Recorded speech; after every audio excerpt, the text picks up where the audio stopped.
I'm Ryan Erickson, hosting our the entry into the Betaverse today, as I will now reveal the co-voice here, the infinitely talented Niels Pflaeging. And I'm going to make sure that I am not maximized, and that we are equitably placed here in the field. So, and on eye level. Yes, we're now staring into this camera right here. Welcome, everyone, to the Betaverse, BetaCodex Live Friday edition with me, Ryan Erickson, and Niels Pflaeging, for the topic of complexity theories. The good, the bad, and the... Partially true, yes. Why are we talking about this? Why does this matter? Complexity is a big deal. I've been talking about it in the agile space and all over the world, as it is a complex place. Why should people care about complexity? Yes. Why should they? Why should they care, right? I have my answer, and I do not say it's the truth, but I have my stance on this. I think it's the most important distinction to make in work and organizations. And if we are not capable of doing that, if we do not grasp the essence of complexity, then there's little hope that we can do meaningful things with regard to organizational development, organizational design, decision-making, leadership. Nothing will make sense if we don't figure out the difference between the complex and the complicated. It's so essential, I think. And you put two words in there. We were talking about complexity theory, and of course the word complicated comes in. Yes. And that implies that there are some theories about what is the distinction between complicated and complex. Yes.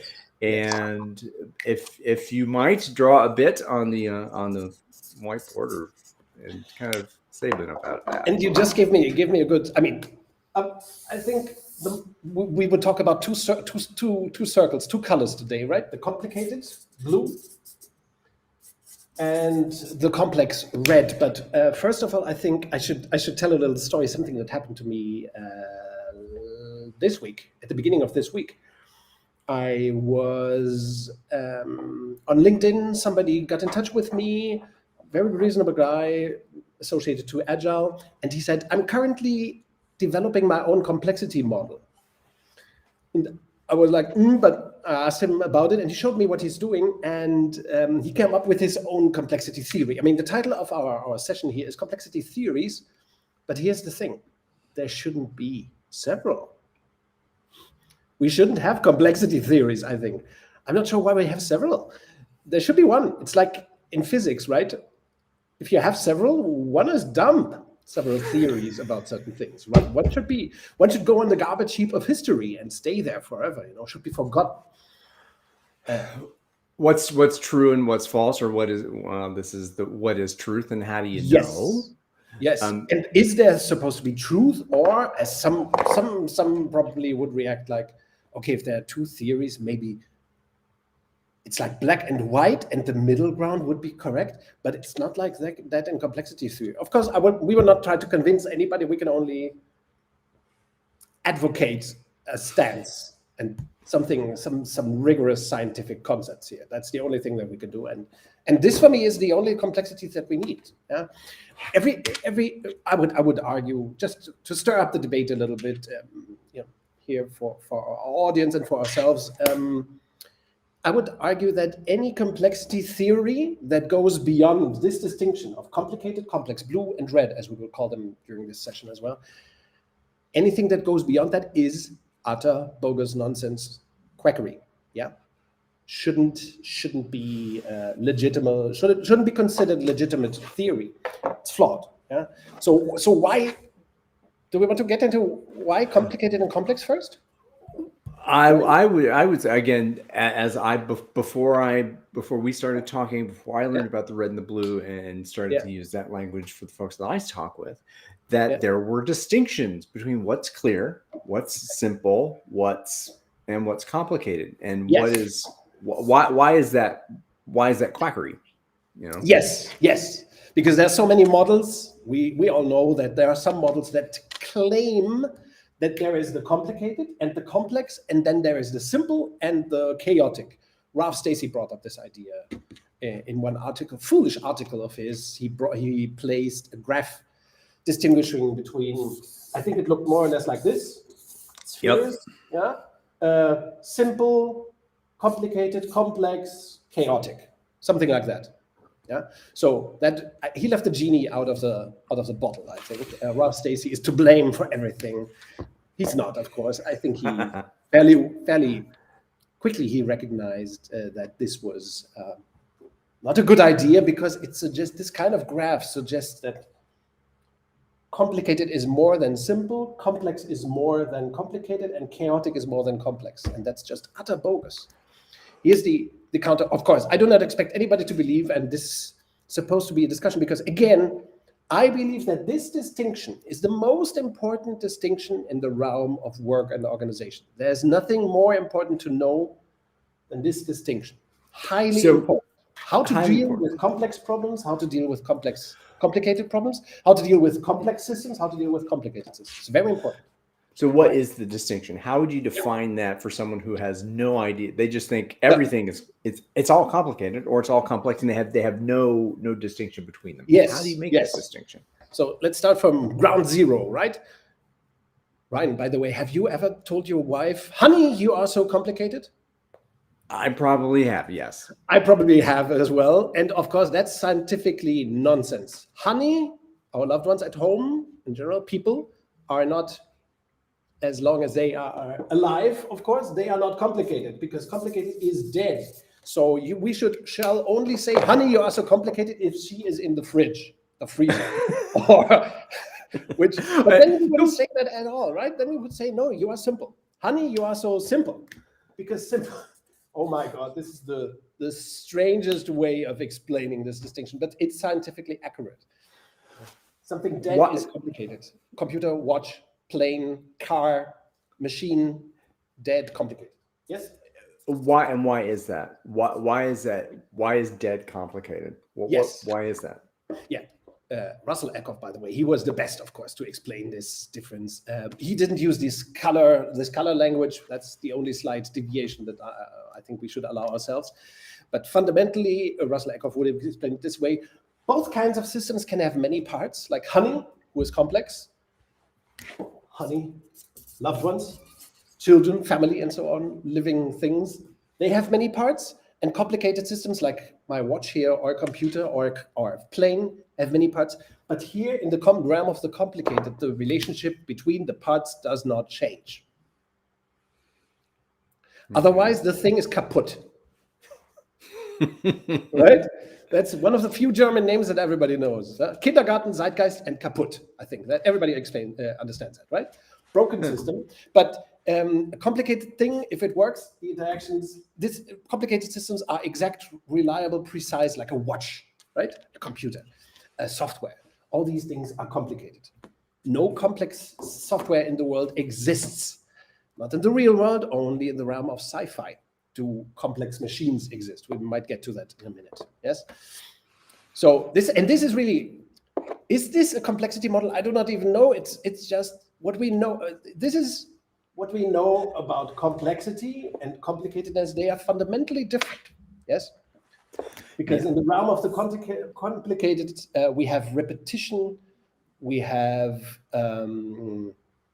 exactness, is that a word? Exactness? Precision. Size, yes. Linear, cause and effect relationships. We can switch things off that are complicated often, yes, we can control. They have switches. Different than honey. Honey, there's no switch. And our children, right? No switches. And sometimes we say, damn, that makes it also complicated. But yes, that's what we say, but it's not scientifically accurate. Honey and the loved ones are complex systems, living systems, right? Complex systems are living, not necessarily, or alive, not necessarily in the biological sense, like societies, markets, companies, organizations, teams. They are not biologically of a climate. They are not biologically alive, but as systems, they are living systems. Yeah? And complicated systems are controllable from the outside, complex systems not so much, right? So complicated systems can be controlled from the outside. They have stuff like they can be programmed, or they have programs. They can be steered from the outside, so to speak, like a car or a plane. Yes, different with Honey and our loved ones. So these can be steered. They can be controlled from the outside. What else? Rules can help us solve complicated problems, and processes are very helpful. Yeah. So when we have a production process in a factory, it's complicated. The process is complicated. We can automatize it eventually, maybe even automatize it. We can standardize it. We can automatize these things. Yeah. So standards, very important in the realm of the complicated. Standards, rules, process, control, all that is possible in the realm of the blue.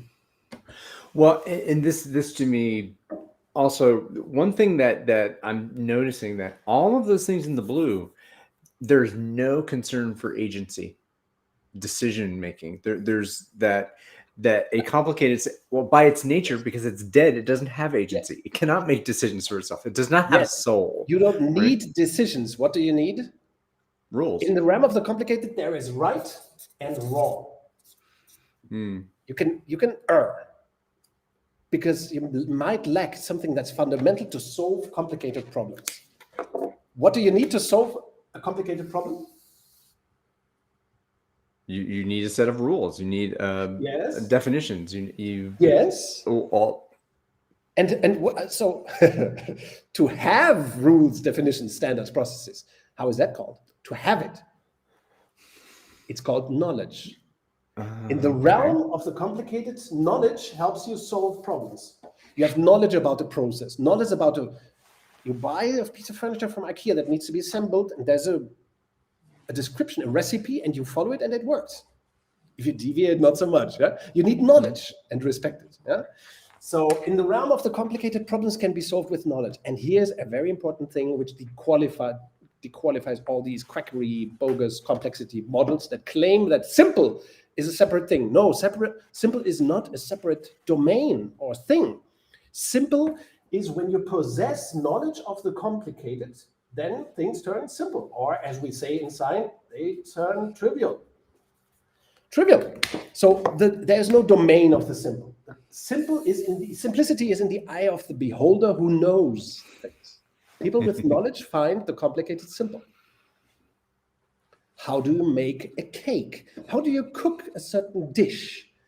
How do you assemble that IKEA thing, kitchen furniture? It's very simple, says the knowledgeable person. Why for the beginner, it's without knowledge, it's complicated. But not complex, that's still different, right? Because complex stuff can do crazy shit. Do we get to that, or any questions? Well, I think with that, so I feel that the idea of complicatedness, yes, that's rule based, that the relationship between parts don't change. You can define relationships, you can document them, and scale process related to those relationships. And so you bake a cake, but when you bake that cake, the complicated that goes away, and the complex says, as soon as you eat that cake, what's it taste like? Does that taste good to you? Yes. Well, I don't agree. That to me is that's the natural place to go from the distinction between the complicated and the complex. Baking cake is an excellent example, of course, as well, for an excellent example to illustrate what we face at work. Because, of course, there is a recipe for every cake, yes, that exists. And so it's basically complicated. But there's some complexity. For example, when you make a cake, sometimes you need egg and milk, and it's not the same if you use that kind of milk or egg or that kind of water, or how cold has the water to be. And only the person with profound knowledge really knows that it's simple. And there might even be a complex part, improvisation, where improvisation is required. Okay? Like in jazz, there's a complicated part, and then when you improvise, there's complexity, right? You pay from the sheet, that's complicated. When you improvise, it gets complex. Yes, of course. I think that's pretty clear, right? Oh, okay. Now I think you're baiting me with that particularly because we both think background, jazz and improvisation in music.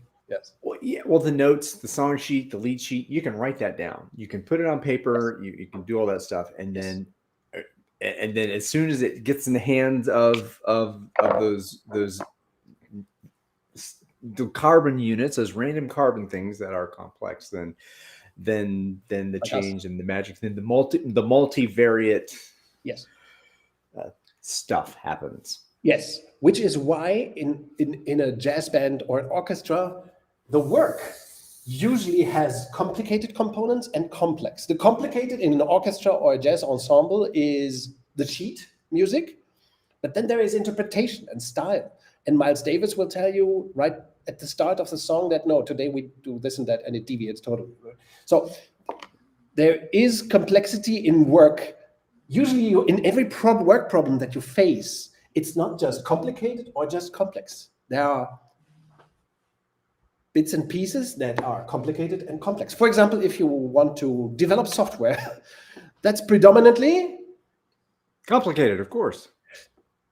the coding. Part of the coding is certainly complicated, and that's why ChatGPT today can do so much coding. Machines can do some coding, the complicated bits, but the architecture, will you let that be done by ChatGPT or an AI software, which is an AI really? AI, by the way, like Skynet in the Terminator. Do you know that, Skynet? Yeah, oh yeah. That's the machine that becomes alive in the sky and then decides to build the Terminator and kill humanity, right? Yes. That's sci-fi. It doesn't exist because machines do not have a will, they do not have cognition, they do not have ideas. And ideas, in complexity, you need ideas to solve problems, by the way. Machines do not have ideas. Machines are complicated, they do not have ideas, they follow code, right? So a machine cannot have ideas. Even the best AI specialists in the world have no idea how cognition would work in a machine. No idea, zero, zip. I've seen all the documentaries and read all the books. Yeah, they have no idea. So machines are complicated. Yeah, so you can let a machine do machine things like write simple software code, but to design certain, to develop and architect a system, there you need people, right? People with ideas. That's why you might use a Scrum team and so on. Yeah. So it's very important to understand that complexity means solving new problems, or to solve complex problems means you need people with ideas. To solve complicated problems, you need knowledge and machines. Yes? But usually in the realm of work, the blue and the red shake hands. This is essential, and this is why basically all complexity theories that are out there are utter crap. Pile of dung, dead parrots, yes? Because they assume that those are different domains. They are not. In the realm of work, you always face a combination between blue and almost always face a combination between blue problems and red problems in a project, in innovation, for example. Something might be dominant, the blue or the red, but usually in work, you need intelligent duality. This is very essential to organizational design and structure and power and decision making. How to make decisions, you don't need decisions in the realm of the blue. You need decisions and come up with ideas even. That's why we need conflict. Conflict as part of communication. Communication, by the way, real communication between humans is red. It's complex. So when we have a complex problem, usually we need communication, not just knowledge, not just rules. We need communication. Terrible red stuff. Yes. And we do not need process in the complex. We usually need a project too if we need several people. We need a project, we need communication, we need ideas to solve them. So much we know about complexity. This is assured. And any concept, feeble, haphazard, stupid little concept that claims that there is a realm of the complex where you can do this and this and this and that, and where you can ignore, and then you have another thing where all that is bogus, because again, in reality of work, the blue and the red shake hands. So we need to switch from dealing with red problem mode to dealing with blue problem mode and back. Okay, so this again, this is me bringing music back into it. I'm thinking in terms of an orchestra performance. Right. So the purely complicated part of that is the score that you can view, you can read, you can conceptualized, and those are rules set on paper. Yes. And that score, you inject humanity into it. When you do the performance, then you are that to me is the shaking hands. This is me trying to make sense of it. Yes. That the performance of a score is in the execution or the usage of a piece of software. How do we use this? What problems are we seeking to solve with this piece of complicated code and rules? And we're seeking to solve problems between human beings to varying levels of effectiveness. Okay, so, By the way, what you just said reminds me of. Do you know the founding story of Blue Note Records? I don't. These two. I'm embarrassed that I don't. Okay, there's a great documentary about this. At least one of them was German, right? Alfred Lion. At least he was German. I'm not sure if the other Francis Wolff was also German. And this Alfred Lion, his English was not so perfect, not so stellar. And he, in the session with the great jazz musicians when they started Blue Note and in the first decades of Blue Note, he always said this kind of thing: "It must swing. It must swing. Yeah, it must swing." He said, which is the German word to swing. Swing. It must swing, and it must swing is definitely a complex thing. Swing is, it must have it. Don't mean a thing if it ain't got that swing. Human touch. A machine, of course, we can imitate swing with machines as well by now, but the slightly off. For example, you're wearing the Synchronicity T-shirt, and I think Stuart Copeland is the best example of a drummer who definitely had swing, right? He could have played with Blue Note. Oh, that slightly off. Andy Summers playing guitar, lots of complexity in that, right? Nothing is accurate. Yeah, it's all a little bit brilliantly off, And also Sting, of course, is bass lines and so on. It's the unpredictability, the mess. Yes. That's here. Unpredictability, uncertainty. Of course, improvisation is red, and also bring in the human factor, and also to in the realm of the red, the interactions between the parts change, which is why complex systems produce surprise. So a good concert, I think we would say, there must be surprise. It cannot just be, that's why probably none of us would go to a concert by Kate, what's her name? Kate from California. What, Katy Perry? Katy Perry. I love her records, but I've noticed in her concerts, it's all so perfect. She's like a machine. Taylor Swift, same way. Concerts are like machine-like, right? It's pretty boring if you look at it. Only the dress changes are very interesting, right? So we want improvisation. We want defect. We want humanity.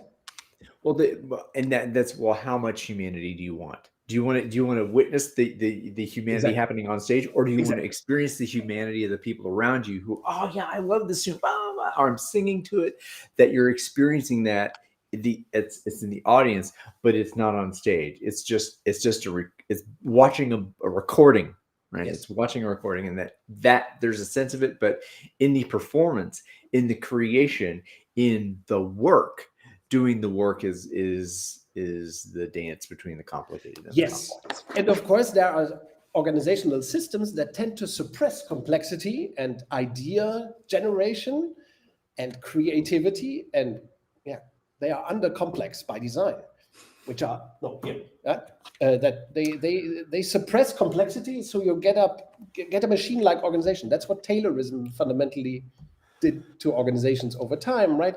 The organizational design that became the standard model of organizing is based on the assumption that it's enough to be perfect in the realm of the complicated, to optimize a little, and that's it.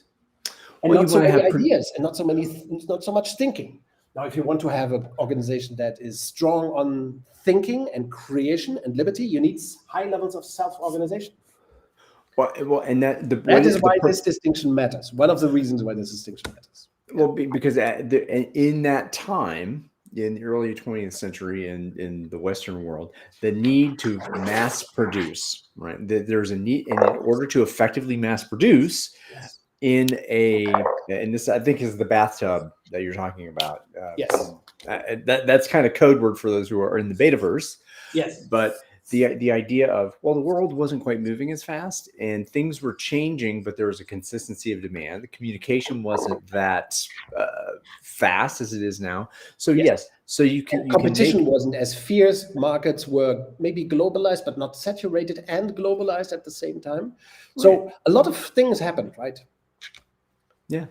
So this is what I'm saying. So Henry Ford, Taylor, I mean, that solution for that time created this boom in society. Again, the ethics of that being aside, but that was the solution at that time. Our time is different, and again, obviously, we need to deal with the harms and traumas of that past. But management is social technology, or Taylorism, as one might say, or command and control management. The pyramid model of organizing is optimized for a world where value creation is predominantly blue and there's little red, because of the market, because of industrial, dull, slow-moving, vast, spacious, oligopolistic mass markets. That you can create systems that catered predominantly to the blue parts of value creation, and you could drive out the red, the surprise part, by standardization, control, forcing and bribing people to obey. Behaviorism was very important, even for the first behavioral scientist in management like Elton Mayo. It was all about conditioning people into certain behavior, repetitive behaviors. Now, with highly complex, globalized markets today, highly competitive globalized markets today, the red became more important in the 1970s and 1980s, starting with the oil price shock at the start of the 1970s.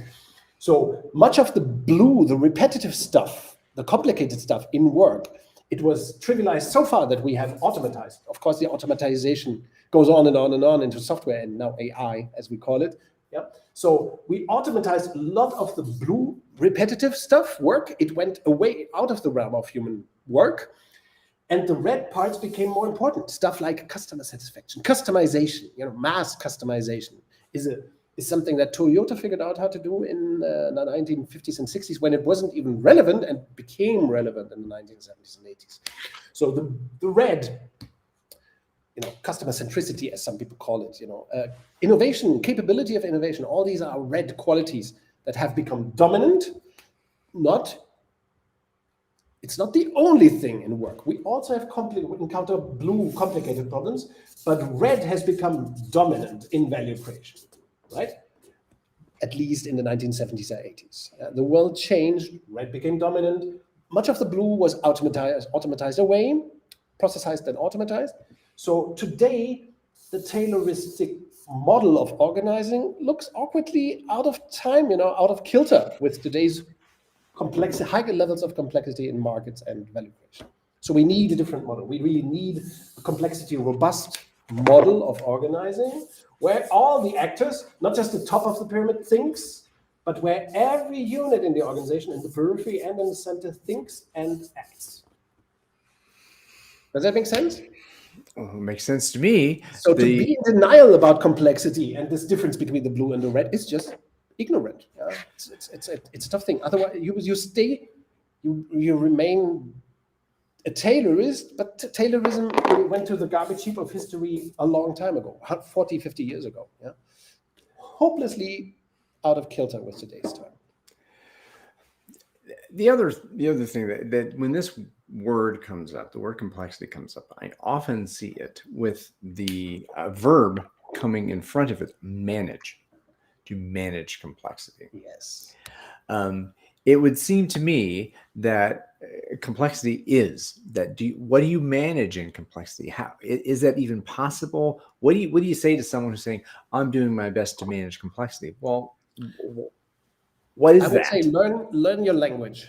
Managing complexity, but because of course, and this is a tough thing to say, maybe,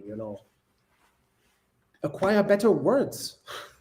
Because management, of course, it's profoundly associated with this model of organizing. I'm not saying that the only framing of management is command and control, but management is awkwardly close to steering, control, command and control, right?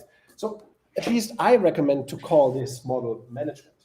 So complexity certainly cannot be managed. In the realm of the red, you cannot steer, you cannot fully control, you cannot turn off, and like with honey, yes, or with clients, you cannot control them.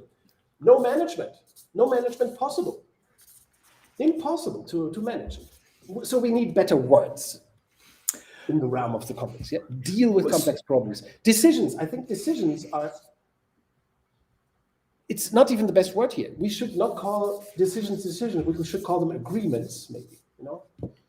And we have to come up with appropriate language for the realm of the complex. We must distinguish the things. By the way, this is one of the fallacies of, I think, the total quality movement, then the lean movement, then the agile movement has been to stick with command and control language, trying to express that new world of thinking and working. And once you talk of lean management, agile leaders, which again sounds an awful lot like command and control to me, at least. Agile leaders, what is that supposed to be? Agile leaders, here it's all team, right? It's all togetherness. It's working with each other for each other. That's totally different than leaders. Yeah. And I think to develop this distinct language, that's the work that we still have to do. We don't need other bullshit complexity theories. We need appropriate language for the world of the complex, how to deal with that. And that's very subtle. So then what makes good, bad, partially true? A good complexity theory would allow an articulate or an accurate articulation of that situation, right? Complexity is a situation, right? So that's a state, I guess. It's yes.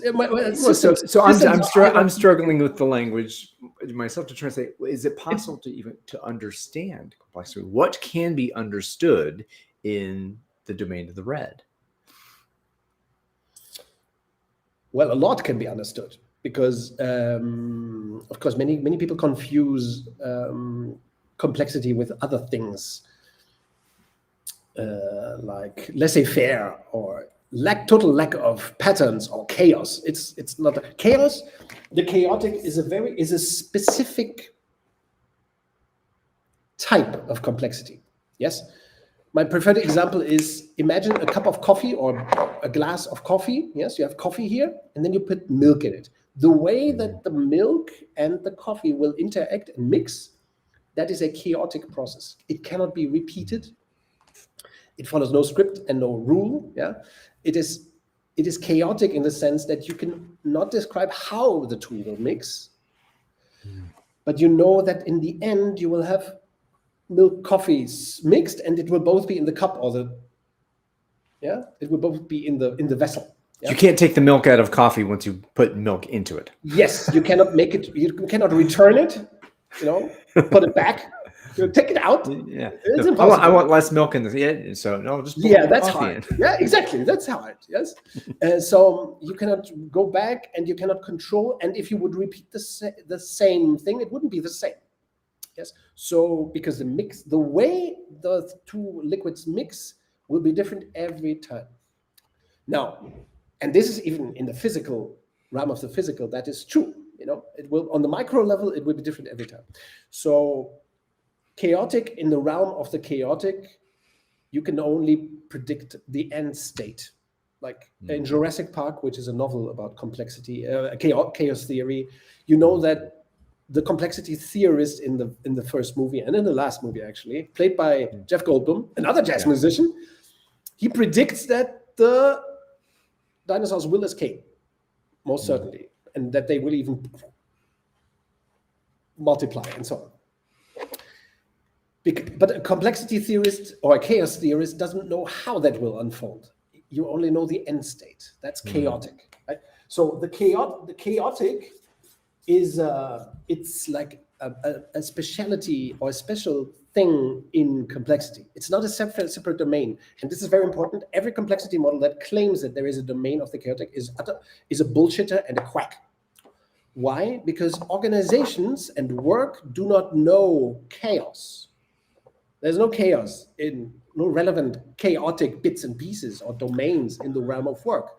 In the realm of work, we encounter complexity, but not chaos. Again, that's going to be that's contrary to popular belief, right? Yes, the popular belief. Yes, why the popular belief was produced by propaganda. Well, right, and the rampant misunderstanding of the terminology. Yeah. So how do we define that? And we have some comments here. One that Christopher Vestal put in here, that complexity, it's a disposition. That in terms of maybe that's the same. This is trying to find the right language for that. So if chaos is here, how do you define it? And then you're saying you're defining it by, we can only say the end state. But that's true. That's a fact. Those are scientific facts. There is no realm of the chaotic, because chaos is a type of complexity, a specific pattern type, so to speak, a specific expression of complexity. No more, no less than that, which is neither good nor bad. I'm not saying that complexity is not good or bad, complicated is not good or bad. They are just distinct, difference. Like talking in the vocabulary of Gregory Bateson or Mr. Pflaeging, this is a difference that makes a difference. The other differences do not make a good difference. I mean, it's important to understand that the simple is when you know the complicated, then it's simple or trivial. That's important to understand as well. So there's the really important distinctions are the important distinction between knowledge and ideas, for example, or in the realm of the complicated, you need rules. In the realm of the complex, you need principles. Those are the important things that the so-called complexity theories out there do not explain shit about this. Yes, sadly. Or the linkage between, okay, how do we deal with process? How do we couple process and project work, or standards and idealization or creativity, let's put it like this, right? How do we couple that in our organizations? Those are the interesting questions. Or in production. In a production process, we have no complexity. In a pharmaceutical company, a production process is utterly complicated. Yeah? Or at Toyota, to build the car, it's complicated. But a team at Toyota must master the process and set their own standards, and then they must do Kaizen, which is to improve, ideate, create, improve, invent better process, which is their realm as well, the Kaizen, the improvement, and to execute the work. And this is a great example to show that in work, we encounter the two, and they are intrinsically linked, sometimes with subtlety, and we often have to ask ourselves, what can we do with our SAP system? And where do we have to put a person? That's why there are so many connections with work. This distinction, Toyota understanding it, resulted in the fact that Toyota is the car manufacturer with the lowest level of automation among all the car producers. And the worst factory that you can build is 100% automatized with no people. It will be obsolete, such a factory, a complicated factory, without human beings doing anything. Yes? It will be dead. It will be obsolete already in the moment, because the world is complex, right? So it's stillborn. It's dead. It's dead once it's born. Yeah, the wet dream of so many top managers, the totally automatized factory, no people there. It will be obsolete before you even open it, before it starts operating. Yes, and it will never improve, because machines cannot improve a thing. People with ideas can. So understanding this difference, it's the foundation of all intelligent work, to understand the difference. What can you do in the realm of the... You should never have, no company should have a marketing manual or an innovation budget or steering committees. Steering committees are, because here you need mastery. You should, in every project, you should have people with mastery, of course, right? People with ideas, capable of solving new problems. In the realm of the blue, you can ask, how is this done? And there will be an answer, there will be knowledge. In the realm of the red, you must ask, who can solve this unknown problem? It's a totally different question, totally different way to solve problems. And of course, if you have lots of red problems, you should create highest levels of self-organization. You should have a beta organization. Otherwise, you kill stifle creativity. It's the worst. So this is kind of bringing it home. You talked about what a beta organization is. That a beta organization, it has been organized for complexity, right? You wrote a book about that, I think, maybe. Yes. Organized for And humans and organized for complexity, both, right? Yes, yes. So what makes this conversation, how might a person, what's so beta about this? Why is this important to the BetaCodex, to working the system, to the body of knowledge that we're endeavoring to create with the BetaCodex network? Yes, and I think we see every day on LinkedIn. I spent some time doing stuff on LinkedIn, for example. We see all the time how people confuse complexity and complicatedness. They try to solve complex problems with complicated means. Most of the tools that are discussed today and glorified, they are under complex and overly complicated. Many tools and processes, and they try to address red problems, but the means are blue. One of the, of course, most simplest examples of this is planning, organizational planning and budgeting, which is something that have been working on or against for 20 years, right? Yeah. And planning, of course, is a blue way of dealing with the future. Now, the future is a red problem. Arguably, there's surprise and there's complexity. Right? I think everybody agrees. Even the worst complexity theorist probably agrees that the future is a complex thing. Yes, not chaotic. There are patterns that we can describe how things will unfold and so on. So the future is a red problem, and we do organizational planning and budgeting and resource allocation and target setting. And performance appraisal, by the way, idealizes people as cogs in the machine that we can evaluate and punish. Yeah, which we shouldn't, because performance unfolds in teams. Maybe that's a topic for the next session. Right? Yes, I was going to suggest that individual performance is myth. That's what individual performance is. That's part of the complex reality of organizations, is that performance actually unfolds in the space between people and it's not done. Performance doesn't come like in a jazz band or an ensemble or an orchestra. Performance is not individual in an organization. It unfolds in the space between people, so to speak. Yes. So this is really key, to understand the difference between process and project, between rules and principles, to understand how rigor works in the realm of the red, which cannot be by stealth, command and control, or fear, because then you kill the creative spirit of people and the space in which creativity might unfold between people. That's why you need to open more space.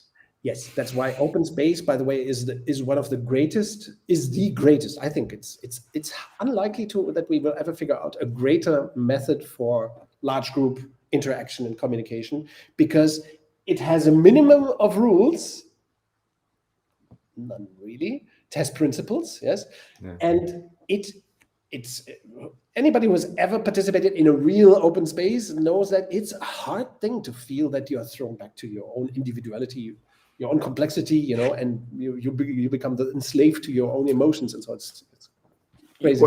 In open space, you are responsible for what you care about most, for speaking. Yeah, and nobody controls you. It's a ridiculous thing. It's better than marriage.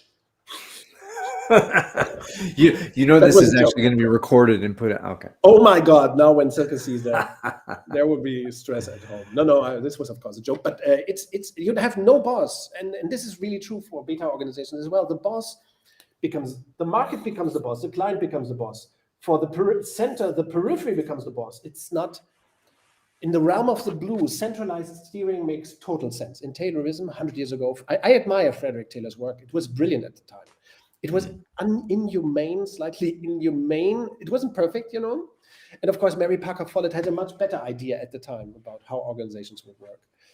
But what really Frederick Taylor told us and taught us is how to deal with complicated complicated bits of value creation, how to standardize, how to make work exact and scientific. Yeah? So that was great at the time, great advancement at the time.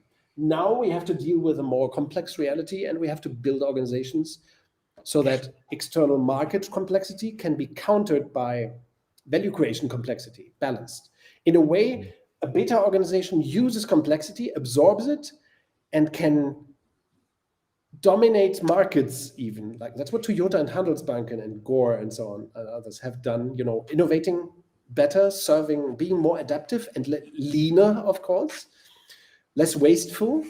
Tayloristic organizations have become highly wasteful, and driving out waste, driving out steering, it's one of the essences of building complexity robust organizations today. Yeah. Well, thank you. Thank you for this journey into the world of complexity and the complexity theories. Really only one. If you we don't need more. The differences that make a difference, the distinctions that matter.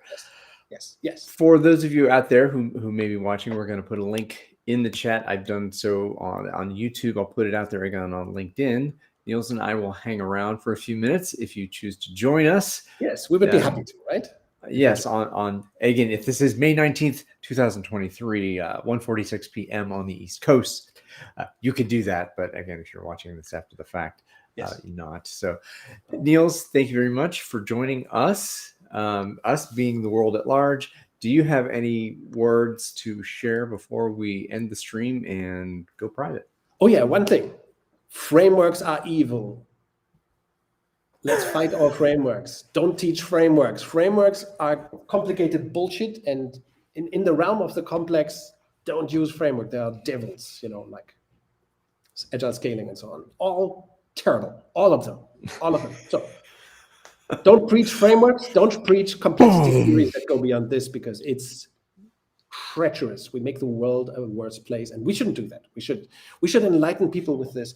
I hope everybody seeing this was able to grasp how intuitive this is ultimately, how interesting complexity is as a phenomenon of work, and this distinction is very everybody can understand it. My 13-year-old son understood it a while back, 10 years back. So anybody can understand this. Everybody should use this. Complexity is you have to hear a person from Wales, ranting on for 2 hours. It's not necessary. This distinction makes complexity highly usable as a concept and very intuitive. And I recommend, of course, listen to Russell Eckhoff. Yes. And then complexity we should be able to harvest complexity to make organizations more successful, more agile, more beautiful. And whatever agile means at that point, we might talk about that. This is about, what does complexity mean? Having good language or understandable language so that we can communicate, because that's what's needed in order to work on ideas together with each other, for each other in a beta organization. Excellent. Well, we're going to end the stream now. Next week, performance management. Individual performance doesn't exist, maybe something like that. Why it doesn't exist, why it never existed in organizations, and what we should change to, right? Maybe. I like it. May 26th, 2023, sometime in the afternoon. We shall see exactly what time it is based on our availability, but will be published on LinkedIn, Twitter, and various and sundry other social media networks. Thank you, everyone. Be more beta. Let's beta. Let's beta.